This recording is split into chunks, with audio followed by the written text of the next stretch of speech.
راولاکوٹ کی خواتین نے اپنی مدد آپ کے تحت خوبصورت کشمیری شالز اور دستکاری کا سینٹر قائم کر دیا۔ رنگا رنگ کشمیری شالز اور ہینڈی کرافٹس کی مختلف اشیاء گھریلو طور پر تیار کی جا رہی ہیں۔ خواتین نے اپنی تیار کردہ اشیاء کے لیے مارکیٹ بھی قائم کر رکھی ہے، جہاں دکانداری کی ذمہ داری بھی خواتین ہی ادا کر رہی ہیں۔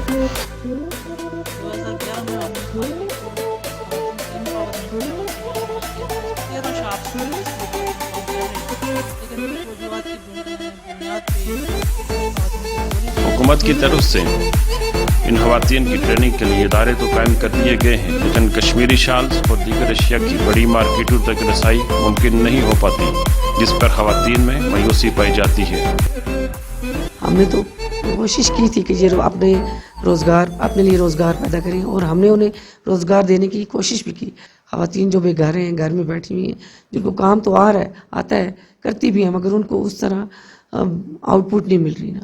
خواتین کا کہنا ہے کہ یہاں پہ ہمیں مارکیٹ نہ ہونے کی وجہ سے اس طرح سے رسپانس نہیں مل رہا ہے، اور ان کا گورنمنٹ سے طالبہ ہے کہ جو یہاں پہ چیزیں تیار کی جا رہی ہیں، خاص کر کشمیری شالیں، مارکیٹ کو انٹرنیشنل مارکیٹ تک پہنچانے کے لیے ان کے ساتھ تعاون کیا جائے۔